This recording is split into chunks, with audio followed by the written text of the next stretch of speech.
मित्रों प्रणाम। आध्यात्मिक उवाच के नए एपिसोड में आपका स्वागत है। आज का हमारा विषय है कि प्रतिस्पर्धा की आंधी में पीछे छूट जाता है जीवन। कृपया चैनल को सब्सक्राइब कर लें और बेल आइकॉन को भी प्रेस कर लें। मित्रों, प्रतिस्पर्धा और आगे निकलने की चाह में जीवन कुचला ही जा रहा है। प्रतिस्पर्धा और दबाव जीवन के हर क्षेत्र और हर उम्र पर भारी पड़ रहे हैं। यदि हम जीवन का लेखा जोखा करें तो बचपन से ही जीवन बहुत ज़्यादा व्यस्त और दबाव में हो जाता है। बच्चों पर पढ़ाई का बोझ इतना अधिक है कि उनका सहज जीवन कुचला जा रहा है। नंबरों की प्रतिस्पर्धा उनके जीवन को खाए जा रही है। नंबर अच्छे नहीं आएंगे तो एडमिशन नहीं होगा। बच्चों के जीवन के लिए अच्छा तो यही होता कि हम शिक्षा के बोझ को कम करें और प्रतिस्पर्धा की परंपराओं को कमज़ोर करें। इस प्रतिस्पर्धा के कारण बच्चे कभी बचपन का एहसास नहीं कर पाते और तनाव और दबाव में जीते रहते हैं। यह एक प्रकार से समाज की जटिलता ही है कि उनके जीवन के स्वाभाविक एहसासों को कुचल रही है। फिर उनसे अच्छे चरित्रवान और अच्छे इंसान बनने की कल्पना भी करना व्यर्थ की ही बात होगी। इसी प्रकार माँ बाप भी अपने बच्चों के जीवन को शेप देने के लिए अधिक से अधिक पैसा कमाने में लगे रहते हैं। वे भी हमेशा तनाव और व्यस्तता के शिकार ही रहते हैं। अधिक कमाने की चाह में उलझे रहते हैं। वे भी एक प्रकार की प्रतिस्पर्धा में ही उलझे रहते हैं। इस प्रोसेस में उम्र कब चली जाती है पता ही नहीं चलता, और जब उम्र हो जाती है तो स्वास्थ्य की समस्याएं आ जाती हैं। उस समय भी उन्हें चैन नहीं मिलता। सामाजिक जटिलताएं जीवन को चैन से रहने नहीं देती। कुछ हमने अपनी परंपराएं इस प्रकार की बना दी हैं कि जो जीवन को आसान करने के बजाय उसका बोझ ही बढ़ा देती हैं। बच्चों के शादी विवाह के खर्चे लोगों ने इस कदर बढ़ा दिए हैं कि उनके सारे जीवन की कमाई उसी में ही चली जाती है। हमारी परंपराएं जीवन पर बोझ ही बन रही हैं। यह तो सब जानते हैं कि हर कोई अपने जीवन के लिए संघर्ष करता है। जीवन की आवश्यकताएं तो सबसे पहले आती हैं और बाद में कुछ और। हमारे समाज में एक वर्ग ऐसा है जो जीवन के लिए संघर्ष कर रहा है, जो अपनी बुनियादी ज़रूरतों को पूरा करने में भी सक्षम नहीं है। उसका संघर्ष तो माना जा सकता है, परंतु हमारे समाज में एक वर्ग ऐसा भी है जो केवल प्रतिस्पर्धा के लिए संघर्ष कर रहा है। उसके पास पर्याप्त है, फिर भी वह और ज़्यादा के लिए संघर्ष कर रहा है। कुछों के लिए तो जीवन वास्तव में संघर्ष है और कुछों के लिए तो संघर्ष ही जीवन है, केवल अपनी अधिक पाने की मनोवृत्ति के कारण। लोगों में अधिक पाने की इच्छा इस कदर बढ़ रही है कि वह सभी मानव मूल्यों को कुचल रहे हैं।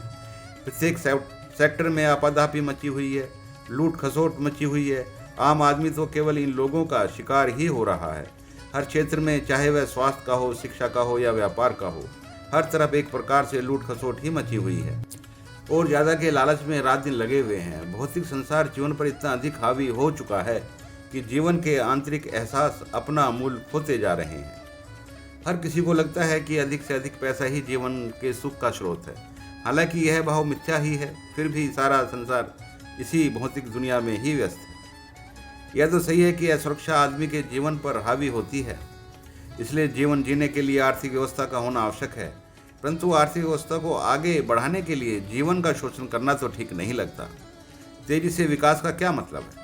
आखिर हम जहाँ चल कर के आराम से पहुँच सकते हैं, वहाँ तेज दौड़कर जाने की क्या आवश्यकता है?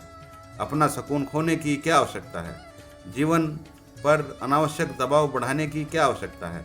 केवल अर्थ ही जीवन नहीं है।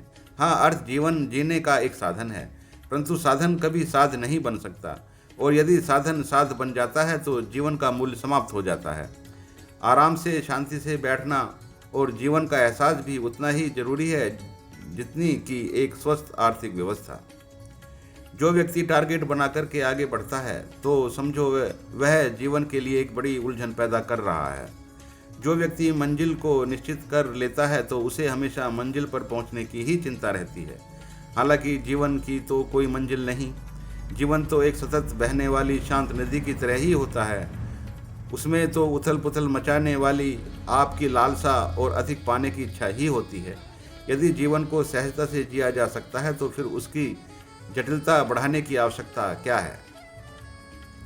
समाज की व्यवस्थाएं सरल हों तो जीवन भी सरल हो जाता है। प्रतिस्पर्धा के क्षेत्र को बढ़ाना जीवन के लिए संकट ही खड़े करता है। अपने अंदर झांकने से आदमी को जीवन का सही से आभास होता है। हम व्यर्थ के लक्ष्यों को अपने जीवन पर लाद कर जीवन की भावनाओं को केवल कुचलते ही रहते हैं। आध्यात्मिक संतुष्टि तो कभी मिलेगी नहीं। सारा जीवन उलझाव में ही चला जाएगा। कभी शांति से बैठकर जीवन का आनंद तो उठा नहीं सकते। लालसाओं की मार जीवन पर बड़ी भारी पड़ती है। एक दूसरे से आगे बढ़ने की ललक में जीवन में हमेशा संतोष ही रहता है। जब जीने का कोई एहसास नहीं तो होगा तो उस जीने का क्या लाभ। मित्रों, जीवन के एहसास के लिए तो कर्म जरूरी है। बिना कर्म के तो कोई भी व्यक्ति जीवन का एहसास नहीं कर सकता। परंतु अत्यधिक कार्य जीवन के लिए विनाशकारी होता है। वह तनाव और प्रतिस्पर्धा को जन्म देता है। यह तो किसी के जीवन का उद्देश्य नहीं होना चाहिए। जीवन के लिए पर्याप्त धन की भी आवश्यकता होती है, परंतु अत्यधिक धन के पीछे भागना भी जीवन के लिए विनाशकारी होता है। इसलिए जीवन की आध्यात्मिक शांति के लिए धन और कर्म तो होने चाहिए, परंतु उतनी ही मात्रा में जितना जीवन की आवश्यकता है। धन्यवाद।